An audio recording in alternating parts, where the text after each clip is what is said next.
Well, I tell you how it is in LA now. And this is no disrespect to Blake Griffin. It is his team. He is the headliner now. I mean, that was gracious what he said, but he's the big name. He's on the marquee. Well, the Clippers, unfortunately, your time as being relevant is up. It is up.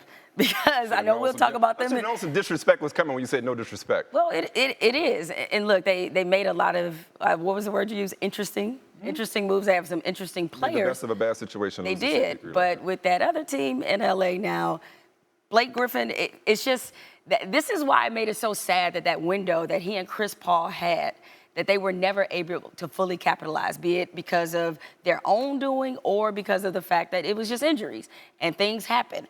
Because now he will, while he may be the king of this team, he may be the big name of this team, and that town now is shifted in the complete other direction. So well, you could argue whether or not it was ever a Clippers town, even when the Lakers were down and the Clippers were ostensibly contending, you could argue whether it was ever truly a Clippers town. But to say they're irrelevant, that's harsh, that's extreme.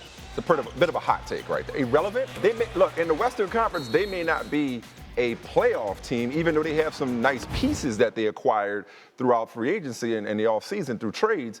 But irrelevant, a team with Blake Griffin, DeAndre Jordan, an all-NBA center, and I get, we'll see how many lobs he's able to catch without CP3, with some interesting, there's that word again, veterans that they got from the Rockets, with Jerry West running the show, with Steve Ballmer on the sideline, and Doc Rivers coaching can never be irrelevant. They're more interesting now than they were before because, like, well, what are they Wait. They're more interesting now than they were before? Because you kind of knew how it was going to end lately, at least with this team. Like, that doesn't make any sense. Like, wait a second. No, from this standpoint, because you knew that, you even said this, you wanted to break it up. You wanted to break it up because after they appeared to hit a ceiling. But you knew they had a ceiling. How long have you known they had this ceiling? Well, I felt like a couple of years. A couple seasons, right. A lot of people But when they got like together, this. I said, ooh, okay, this is spicy. But a lot of people felt like this team just, the Warriors and other teams in the West had separated themselves, and the Clippers were long fooling themselves. What I'm saying is, you have Chris Paul saying, I need to go to greener pastures in order to win. Basically saying what I left behind, as you pointed out, was not good enough for me to contend.